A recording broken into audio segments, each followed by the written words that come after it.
బడ్జెట్లో ఐటీ శాఖకు 875 కోట్ల రూపాయలు ప్రతిపాదిస్తున్నాం. పరిశ్రమల రంగం రాష్ట్ర జీఎస్డీపీలో పరిశ్రమ రంగం వాటా 3,04,217 కోట్ల రూపాయలు.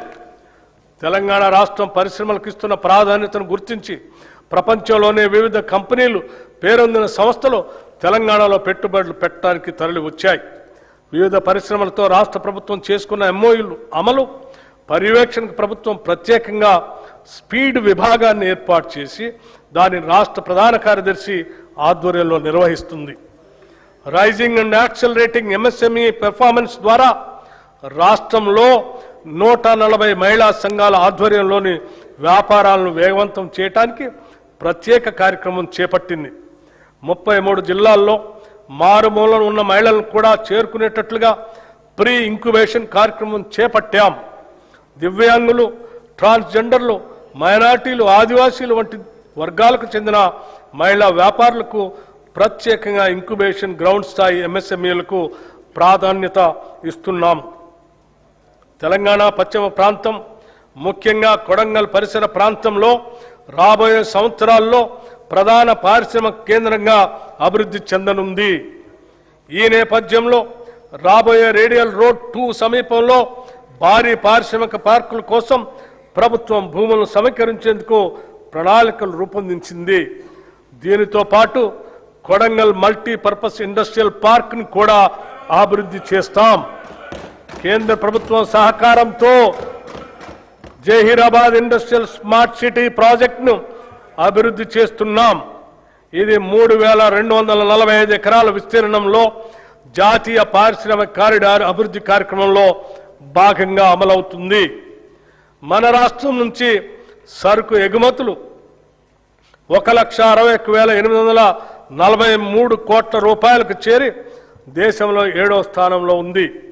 ఇందులో ముఖ్యంగా ఏరోస్పేస్ మరియు డిఫెన్స్ రంగాలు కీలక పాత్ర పోషిస్తూ మొత్తం ఎగుమతుల్లో దాదాపు 30% వాటాను కలిగి ఉన్నాయి. ఇంకా ఈజ్ ఆఫ్ డూయింగ్ బిజినెస్ విషయంలో తెలంగాణను కేంద్ర ప్రభుత్వం టాప్ అచీవర్గా గుర్తించడం గర్వకారణం. ఇటీవల హైదరాబాద్లో నిర్వహించిన 23వ బయో ఏషియా అంతర్జాతీయ సదస్సుకు విశేష స్పందన లభించింది. ఈ సదస్సులో 1,700 కోట్ల రూపాయల పెట్టుబడులు పెట్టడానికి పెట్టుబడిదారులు ఆసక్తి వ్యక్తపరిచారు. వి హబ్ ద్వారా రాష్ట్రంలోని 33 జిల్లాల్లో 700కు పైగా మహిళా వ్యాపారవేత్తలకు మద్దతు ఇస్తూ వారి సమగ్ర అభివృద్ధికి దోహదపడుతున్నాం. ఈ బడ్జెట్లో పరిశ్రమల శాఖకు 3,490 కోట్ల రూపాయలు ప్రతిపాదిస్తున్నాం. మన తెలంగాణ రాష్ట్రంలో హ్యాండ్లూమ్ మరియు పవర్లూమ్ రంగాలు దేశంలోనే ప్రత్యేక స్థానాన్ని సంపాదించాయి. పోచంపల్లి, ఇక్కత్, గద్వాల్, నారాయణపేట్, సిద్దిపేట గొల్లభామ చీరలు, వరంగల్ దుప్పట్లు, హ్యాండ్లూమ్ ఉత్పత్తులు మన సంస్కృతి సంప్రదాయ వైభవాన్ని ప్రతిబింబిస్తున్నాయి. కార్యక్రమం ద్వారా మహిళలకు కోటి చీరలు ఉచితంగా చీరల పంపిణీ చేస్తున్నాం. 1,70,000 ఇప్పటికే చీరలు అందజేశాం. మిగిలిన చీరలు అతి త్వరలో అందజేయటం జరుగుతుంది. గతంలో మాదిరి కాకుండా రాష్ట్రంలోని ఆడపడుచులు ఈ వస్త్రాల నాణ్యతపై సంతృప్తి వ్యక్తం చేశారు. ఈ బడ్జెట్లో చేనేత రంగానికి 258 కోట్ల రూపాయలు ప్రతిపాదిస్తున్నాం. పంచాయతీరాజ్ మరియు గ్రామీణ అభివృద్ధి, గ్రామాల అభివృద్ధి చెందితేనే రాష్ట్రం అభివృద్ధి చెందుతుంది. అందుకే ఈ బడ్జెట్లో గ్రామాణి ఉపాధిపై ప్రత్యేక దృష్టి సారించాం. పంచాయతీ రోడ్లకి మార్గదర్శ కల్పిస్తున్నాం. 2025 డిసెంబర్లో 12,702 గ్రామ పంచాయతీలకు ఎన్నికలను ప్రశాంతంగా నిర్వహించాం. తద్వారా 15వ ఆర్థిక సంఘం సిఫార్సుల ప్రకారం భారత ప్రభుత్వం 1,597 కోట్ల రూపాయలను విడుదల చేసింది.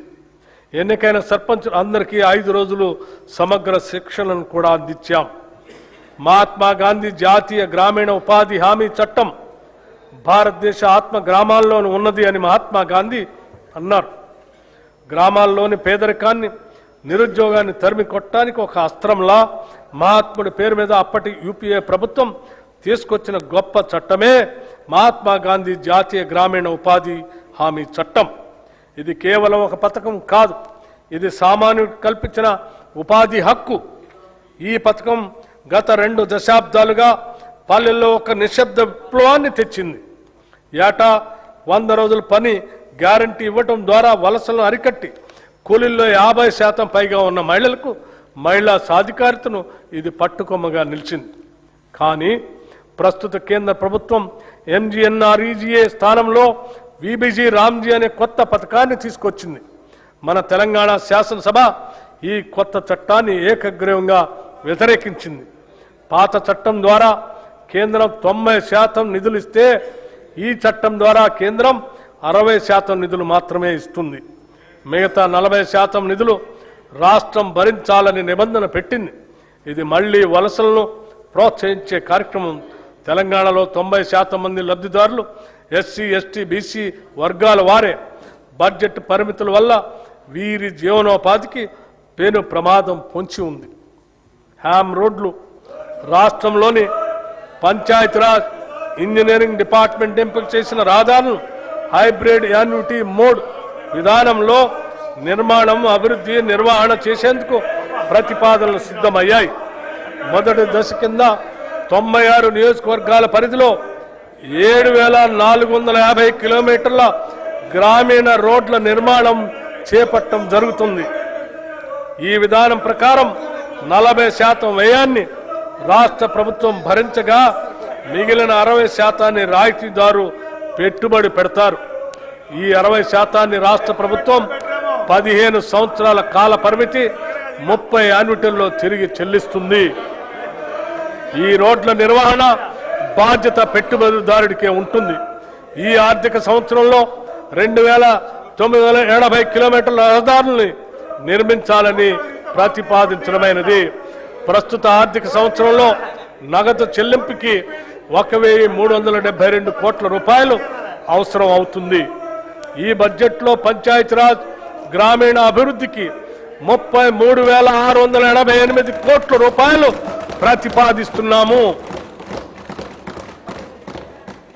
సాగునీటి ప్రాజెక్టులు డిసెంబర్ 2023లో మా ప్రభుత్వం బాధ్యతలు చేపట్టిన నుండి సాగునీటి ప్రాజెక్టులు పూర్తి చేయటం ప్రభుత్వ ప్రాధాన్యంలో ఒకటిగా ఉంది.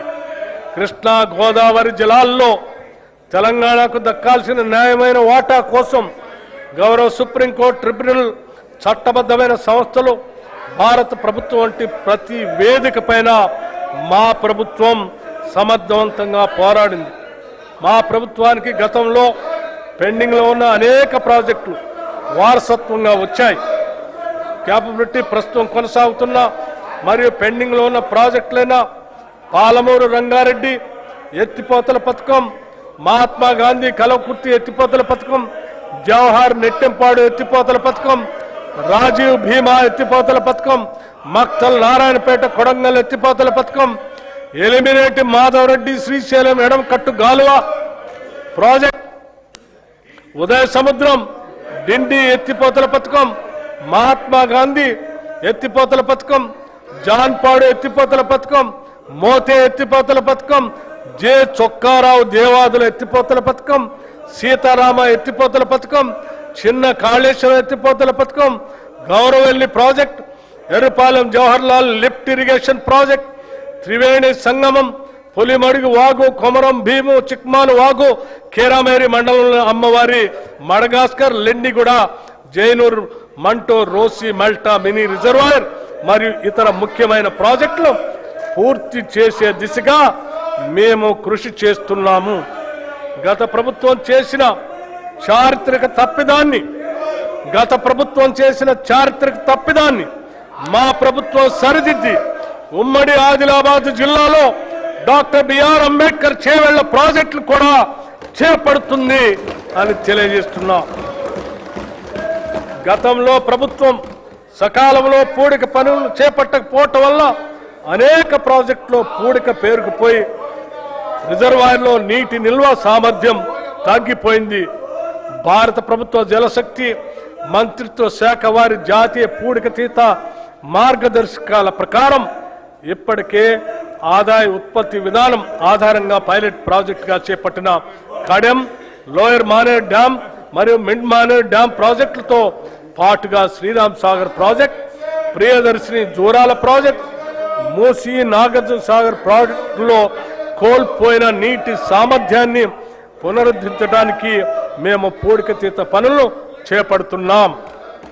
ఈ బడ్జెట్లో నీటిపారుదల శాఖకి 22,615 కోట్ల రూపాయల్ని ప్రతిపాదిస్తున్నాం. రవాణా శాఖ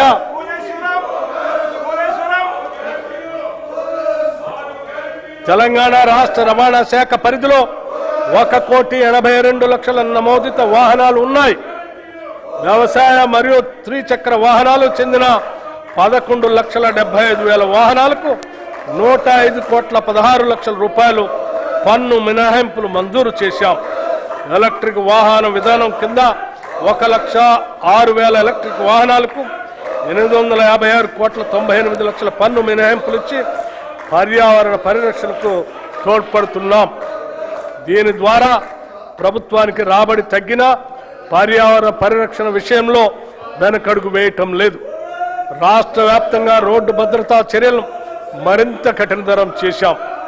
నేషనల్ ఇన్ఫర్మేటిక్స్ సెంటర్ అభివృద్ధి చేసిన డిజిటల్ సేవలు, సారథి వాహనాలను తెలంగాణలో అమలు చేస్తున్నాం. వాహన సేవలను వచ్చే 6 నెలల్లో పూర్తిగా అందుబాటులో తీసుకొస్తాం. రాష్ట్రంలోని అన్ని R&B రోడ్లను హైబ్రిడ్ యాన్యుటీ మోడ్ విధానంలో అభివృద్ధి చేసేందుకు ప్రతిపాదనలు సిద్ధమయ్యాయి. హైదరాబాద్ చుట్టూ రీజనల్ రింగ్ రోడ్డు నిర్మాణంలో పాటు సమాంతరంగా రీజనల్ రింగ్ రైలు ఏర్పాటు చేయాలని నిర్ణయించాం. హైదరాబాద్ చుట్టూ రీజనల్ రింగ్ రోడ్డు నిర్మాణంతో పాటు సమాంతరంగా రీజనల్ రింగ్ రైలు ఏర్పాటు చేయాలని నిర్ణయించాం.